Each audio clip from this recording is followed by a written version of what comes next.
Kita sekarang ini situasinya lebih berbahaya dari tahun 65. Dan sekarang pemetaan nasional itu persis 62, 63, 64. Aku tidak akan jelaskan nanti jadi fitnah dan kok dipotong-potong karo arek-arek terus aku dilolokno. Soalnya aku kok lolokno rek, aku iki sakno sing lolokno. Nek aku kok lolokno gak masalah gitu biar aku menengahi gak jawab gak lapis aku menengahi. Lah sakno kon. Nek kon kasih ngelolokno aku kok ana sing muring-muring lho kok. Nek ana sing gak trimo lho. Anjene saiki iki rek betul-betul butuh perbaikan mendasar ibarat mobil turun mesin Indonesia ini. Jadi kita punya problem besar dalam soal ketatanegaraan.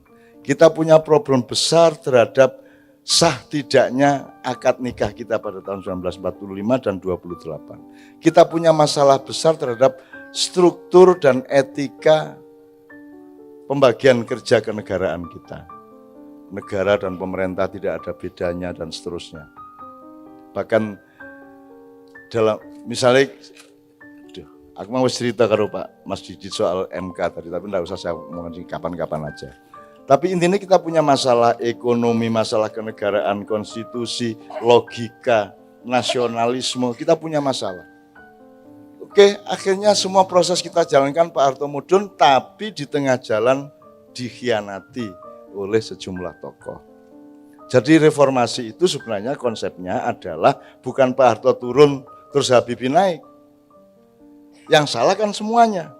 Jadi Pak Harto turun, kabinet bubar, DPR bubar, MPR bubar, kita bikin MPRS, Majelis Pemusyawaratan Rakyat Sementara, yang sudah kita daftari sebanyak 45 orang, nomor 1 Abdurrahman Wahid, nomor 2 Megawati, nomor 3 ini, sampai Daniel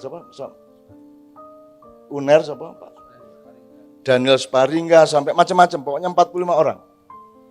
Cak Nurholis Majid, terus macam-macam sing kita perhitungkan cukup reformis lah.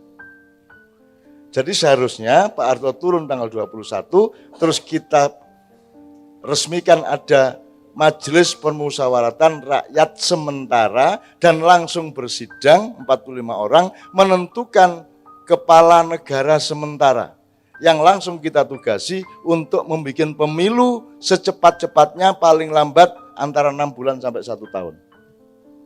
Sehingga kita clean betul, kita resiki betul dan kita bikin sesuatu yang baru. Dan itu kita perlukan sekarang sebenarnya. Tapi saya cerita dulu yang soal Pak Harto ini. Kemudian ini dikhianati tengah jalan, akhirnya Habibie yang naik dan Anda tidak pernah tahu dan tidak pernah ada yang meneliti dari UNER pun. Tidak ada yang meneliti siapa yang sebenarnya menyusun kabinet. Siapa yang waktu itu bermain. Kalau sing takon aku yang menengahi mosok gak ditakoni tak kandak-kandak no.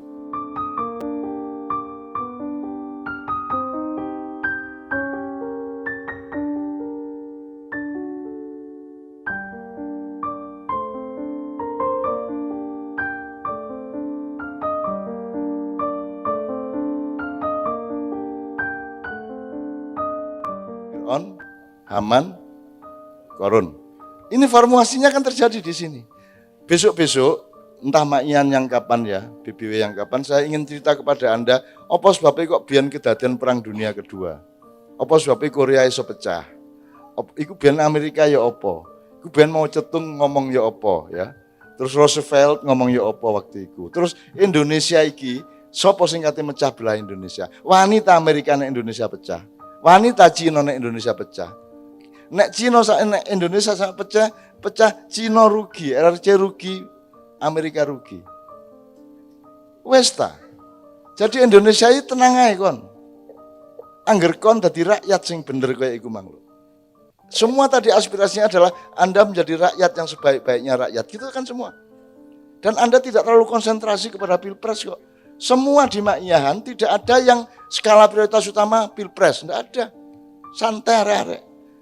Karena rakyat yang baik pasti menghasilkan pemimpin yang baik. Masih kon ndolek pemimpin ya apa nek rakyate jek gurung Makiyah kaya ngene iki, kon mesti oleh pemimpin sing ngono iku.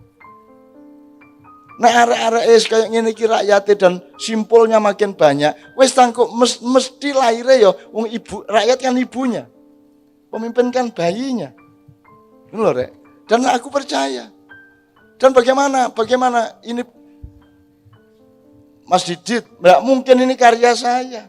Saya bukan pemimpin Ma'iyah. Saya cuma dititipi sejumlah hal oleh Allah. Tapi yang memimpin Allah, yang memimpin Ma'iyah adalah Allah dengan para stafnya. Sopo sing garakno arek-arek iku longgo, gak ngoyo sampai jam 3 esuk. Saene kae, sampai sing nduk mburi-mburi kono ngrungokno. Dan itu dimanapun masih duduk Ma'iyahan resmi dengan arek Ma'iyah. Yang terakhir kita kemarin di Pemalang, kemudian di Purwanegara atau Banjarnegara, di daerah Banjarnegara. Masanya ya kira-kira 5-7 kali lipat dari yang sekarang. Di tempat yang sangat terpencil, tempatnya susah, parkir 3 km, sing duwodol iku ya Allah, kaya ana apa lho, ana dremuleng barang. Lha iya lho, Rek, Ma'iyahan kok ana dremuleng, ana lho jeling kon dremuleng, Rek. Wae pasar malam iku lho. Ana sing dodol kasur. Ana yo apa sih? Lho iya, itu di Pemalang itu ya Allah. Iki nek gak payu ya apa lho, tapi payu buktine. Wong kesempatan jualnya sejak pagi sampai pagi. Nek wayang kon sore sampai esok paling pol. Nek pengajian 3 jam 4 jam dodolane. Tapi nek Ma'iyahan kete esuk kabeh wong wis teko. Sing jamaah ndek ngarep lho, magrib wis ndek kene arek-arek iki. Becek jeblok gak ono masalah arek-arek iki. Bayine ya dibeberno plastik, dideleh tok. Dan gak ono bayi nangis di Ma'iyahan. Ono ta? Arek cilik, wah mulai mak, gak ono. Terus kepethuk aku yang mripate ndelok kaya ndelok apa ngono lho. Loh, kok kenal aku arek iki? Cek bayi ya. Iya. Ono sing lali pisan. Sarungan medongkrong, lali nek iki buka. Cuman sing kurang jeli kameramen niku apa? Kudune kan ndolek. Njengongok iku.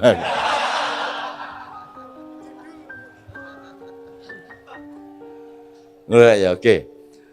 Ini sudah cukup panjang tapi saya belum selesai. Saya tambahin sedikit ya. Jadi kita akan sampai ke beliau tadi. Tak ceritain ini, Rek.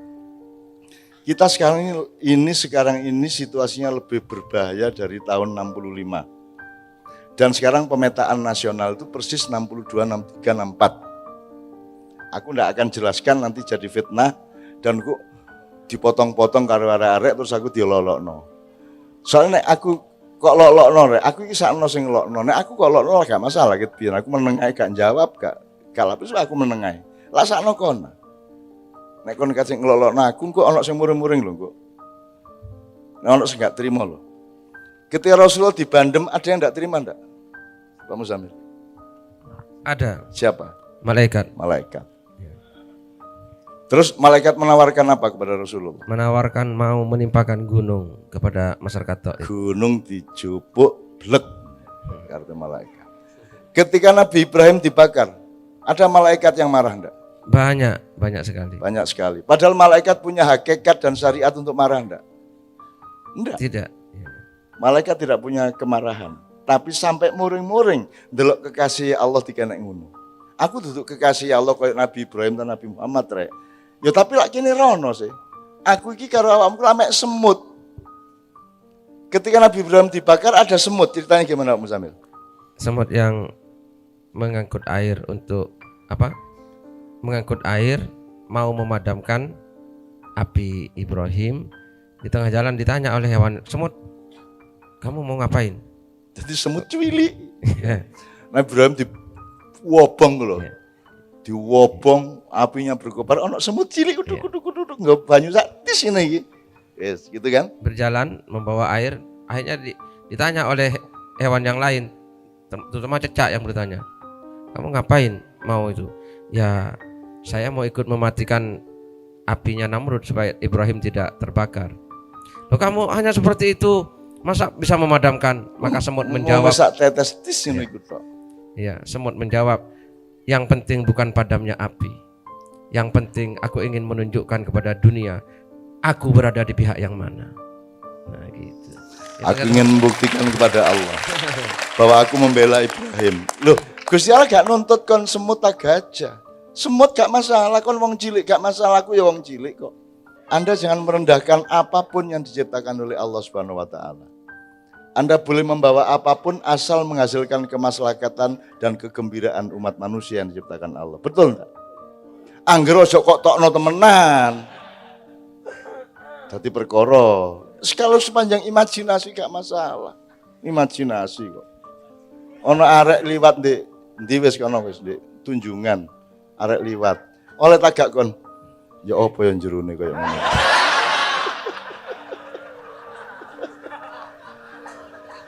Angger kon gak ngene ngono lho, wis ngene tok ae. Pira ukurane. Aku wis tuwek kok gendeng ini ya. Oke, kita teruskan dikit. Jadi sekarang saya ingin pragmatis, praktis dan akurat menjawab Pak Mas Didit ya. Anjane saiki kira betul-betul butuh perbaikan mendasar, ibarat mobil turun mesin Indonesia ini. Jadi kita punya problem besar dalam soal ketatanegaraan. Kita punya problem besar terhadap sah tidaknya akad nikah kita pada tahun 1945 dan 28. Kita punya masalah besar terhadap struktur dan etika pembagian kerja kenegaraan kita. Negara dan pemerintah tidak ada bedanya dan seterusnya. Bahkan dalam misalnya aku mau cerita karo Pak Mas Didit soal MK tadi, tapi enggak usah saya ngomongin kapan-kapan aja. Tapi intinya kita punya masalah ekonomi, masalah kenegaraan, konstitusi, logika, nasionalisme, kita punya masalah. Beliau ini saiki dadi alang-alang. Lah wis. Alang-alang itu dianggap gak produktif. Kon tak kandhani ya. Nek Merapi kate mbledos, kabeh wong di sekitar Jogja di lereng Merapi nandur alang-alang. Kok nandur alang-alang? Loh, pohon, tanaman yang punya getaran untuk menyelamatkan sekitarnya dari lahar dan wedhus gembel itu alang-alang. Dadi nek Merapi mulai ya apa, wong-wong nandur alang-alang, Pak. Jadi beliau bikin sanggar alang-alang itu untuk menghalangi segala kemungkinan kerusakan dan kemungkaran yang terjadi pada generasi muda dan anak-anak itu. Temenan. Kapan-kapan kita baca bukunya Mas Iman Budi Santoso, seorang sastrawan di Jogja, senior saya, mengenai pohon-pohon, mengenai nama desa. Nek Jombang ono jenenge alang-alang Caruban. Ya, ono meneh Pengalangan, ono meneh. Jadi itu semua ada riwayatnya. Semua desa-desa di Jawa itu punya nama-nama pohon. Gitu, ono Sumber Waringin. Gitu.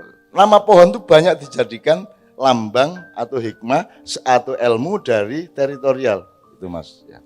Oke, tak persingkat gini Mas Didit ya. Saya sangat paham pemikiran Anda. Dan saya bukan tidak setuju. Kita semua standby untuk tutwuri handayani ya monggo, nek anjane sing penting iku untuk ing madya Mangunkarsa ya ayo, untuk ing ngarsa sing tulodo ya ayo, gak masalah. Nek anjane tepatnya seperti itu, ndak ada masalah. Dan memang wis wayahe. Kita butuh kongres nasional kenegarawanan Indonesia misalnya. Tak ceritani ngene. Tak mulai Pak Harto ya. Zaman Pak Harto jauh sebelum reformasi, jauh sebelum ada rame-rame di Jakarta, saya menerbitkan selebaran. Judulnya, kita memerlukan Dewan Negara, TNI harus berpihak kepada rakyat. Yang nyetak Zaki, yang sekarang manajer Kiai Kanjeng. Zaki wedi, cak iki wani ta ngomong ngene iki. Ya. Nanti besok Zaki ada dengan Kiai Kanjeng di Gresik. Takono. Zaki rada ndredeg iku. Cak wani ta musuh Pak Harto kaya lho. Aku gak musuh Pak Harto, aku iki ngomong sing bener iki ngene. Kita cetak. Dibutuhkan Dewan Negara. Karena pemerintahnya sedang kacau, maka yang dibutuhkan adalah level di atasnya yang mewakili nasionalisme sejati, yaitu Dewan Negara. Sekarang juga dibutuhkan itu. Menurut saya harus ada musyawarah kenegarawanan Republik Indonesia, mengumpulkan semua orang-orang yang memang punya nasionalisme dan hidupnya memang membuktikan dia bersih dari perusakan-perusakan atas Indonesia. untuk membenahi tadi itu konstitusinya, reamandemen, bentuk negara. Kita punya masalah kenegaraan yang sangat serius. Aturan-aturan tentang hutang, aturan nek kon dadi presiden 5 tahun utangnya oleh sak piro. Ojo kon bebani presiden berikutnya. Harus ada etikanya, harus ada aturannya. Kan sekarang semua pada tidak tertata dan seterusnya. Jadi kita butuh musyawarah kenegarawanan. Nggak usah negarawan, cek gak cemburu. Musyawarah kenegarawanan Indonesia. Wong tuwek-tuwek, wong sing murni-murni ngelumpuk memberi rekomendasi dan gak perlu metoto-metoto, gak perlu sumbar-sumbar. Dan gak musuhi sapa-sapa. Ini untuk mencintai bangsa Indonesia dan menjaga tanah air Republik Indonesia yang Allah kasih ke kita dan harus kita rawat sebaik-baiknya. Satu ya. Saya bikin selebaran Dewan Negara itu ya kira-kira tanggal awal Mei. Terus padang bulan pas tanggal 12 Mei di Jombang, di Menturo. Terus aku pamit, Rek, iki aku menenang Jakarta soalnya kok beberapa hari ono goro-goro di Jakarta. Kemudian terjadilah penembakan Trisakti besoknya. Kemudian terjadi pembakaran-pembakaran, penjarahan-penjarahan sampai ke Surabaya, sampai ke Makassar, dan terutama di Jakarta. Sampai akhirnya kita kumpul yang 5 orang itu, Anda tahu, Cak Nur, saya, Pak Melik Fajar, Imam Utomo Dananjaya, sama Pak Sudrajat. Kita merumuskan saran agar Pak Harto turun dengan kita kasih metodenya dan cara-cara untuk supaya rakyat tetap selamat dalam keadaan perubahan ini. Dan kita ajukan pada tanggal 17. Kemudian kita konferensi pers, nangis-nangis kabeh.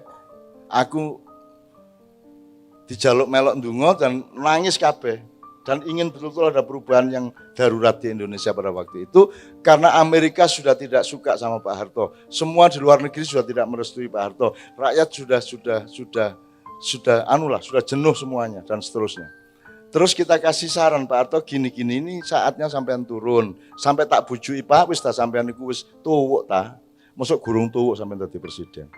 Wis sampean lereno cek mulya, gak padeken gak ngono. Akhirnya kan semua orang tahu bahwa saya yang ngajarin Pak Harto ngomong saya tidak jadi presiden tidak padeken ngono. Lho iku gak padeken lho cara ndi? Nek gak cara Jawa Timur ya. Bukan Jogja, bukan Jakarta, itu mesti Jombang, mesti nek Jombang ya Lumajang ya Jember ngono lah. Baik Jember Selatan maupun Jember Utara. Jengongok meneh. Tangi. Maknyahan kok tangi-tangi ae, kan iku maknyahan ya ikune dilempit lah ngono sira. Dilempit. Ya, Anda sudah tahu kemudian tanggal 18 kita setelah kita konferensi pers, kita ke seluruh dunia kita umumkan, kita akan melakukan perubahan di Indonesia. Tanggal 18 kita kasih ke Mensesnek, waktu itu Pak Saidillah Mursi, jam 11 kita kasih, jam 3 sore dikasihkan ke Pak Harto membaca, merenung, sholat asar, sholat maghrib, terus habis isya Mbak Novia telepon, Pak Harto telepon Mbak Novia. Masa Mbak Novia telepon Pak Harto, muring-muring lah aku. Pak Harto sing telepon nang Mbak Novia, mergo aku gak ono, sing nrimo Mbak Novia, bilang Cak Nun saya siap melaksanakan sarannya untuk mundur dari jabatan presiden. Itu tanggal 18 malam. Tapi tolong kita atur supaya perubahan di Indonesia ini tidak menimbulkan bentrokan-bentrokan. Kalau bisa besok kita ketemu berenam dari 5 orang yang menandatangani surat saran kepada Pak Harto bersama Pak Harto. Tapi Pak Harto mengatakan, Cak, mbok tolong ngajak orang-orang tua supaya 3 aja supaya jumlahnya 9. Akhirnya Gus Dur kita ajak, Pak Ali Yafi kita ajak, dan satu lagi saya lupa. Kalau enggak salah Bahtiar siapa ya? Ada orang tua satu lagi saya lupa. Jadi Gus Dur tidak ikut memproses itu. Gus Dur pokoknya kita hormati untuk ikut datang berunding sama Pak Harto. Gitu. Dan seterusnya. Paginya kita ketemu dan aku gak duwe sepatu, Rek. Waduh aku nyele Pak Bariman. Pak Bariman itu saiki guru SMA Muhammadiyah di Denpasar. Wis tak sesuk-sesuk tak gawe-gawe wis pokoke sing penting mosok aku sandalan rek ngono. Wis tak sekali iki sepatuan yo ngono melicet temen aku. Wis demi Indonesia wis gak apa-apa sikil melicet. Wis. Oke, akhirnya semua proses kita jalankan Pak Harto Mudun tapi di tengah jalan dikhianati oleh sejumlah tokoh. Jadi reformasi itu sebenarnya konsepnya adalah bukan Pak Harto turun terus Habibie naik. Yang salah kan semuanya. Jadi Pak Harto turun, kabinet bubar, DPR bubar, MPR bubar, kita bikin MPRS, Majelis Pemusyawaratan Rakyat Sementara, yang sudah kita daftari sebanyak 45 orang, nomor 1 Abdurrahman Wahid, nomor 2 Megawati, nomor 3 ini, sampai Daniel, Uner, Daniel Sparingga, sampai macam-macam, pokoknya 45 orang. Cak Nurholis Majid, terus macam-macam sing kita perhitungkan cukup reformis lah. Jadi seharusnya Pak Harto turun tanggal 21, terus kita resmikan ada Majelis Permusyawaratan Rakyat Sementara dan langsung bersidang 45 orang menentukan kepala negara sementara yang langsung kita tugasi untuk membuat pemilu secepat-cepatnya paling lambat antara 6 bulan sampai 1 tahun. Sehingga kita clean betul, kita resiki betul dan kita bikin sesuatu yang baru. Dan itu kita perlukan sekarang sebenarnya. Tapi saya cerita dulu yang soal Pak Harto ini. Kemudian ini dikhianati tengah jalan, akhirnya Habibie yang naik dan Anda tidak pernah tahu dan tidak pernah ada yang meneliti, dari UNER pun tidak ada yang meneliti siapa yang sebenarnya menyusun kabinet. Siapa yang waktu itu bermain. Kalau sing takon aku yang menengahi masuk gak ditakoni tak kandak-kandak no. Gitu ya. Faktanya semuanya jelas. Sampai sekarang dipersoalkan tim mawar sing apa segala macam, itu pada waktu tanggal belasan Mei waktu itu. Itu semua juga ada ceritanya. Ketika itu karena nek awakmu tahu nang Padang Bulan zaman itu sampean rulah ceritanya. Ya, pada waktu itu. Siapa yang datang ke sana, saya lindungi sejak dari Juanda. Aku nyusul di Juanda itu gak melbu, aku melbu pesawat. Jadi dia melbu pesawat ono aku. Loh, kok di sini Cak? Oh iya re, kepala bandara yang mboyo apa ceritanya, pokoknya aku ndek ngarepe pesawat iku, ndek ngarepe lawang dibuka terus ono ondo mudun iku, aku ndek kono. Soalnya aku nyusul ndek bandara malah masalah. Engko diketok wong, ketok wartawan segala macam, aku langsung ndek pesawate. Carane runu ya apa urusanku.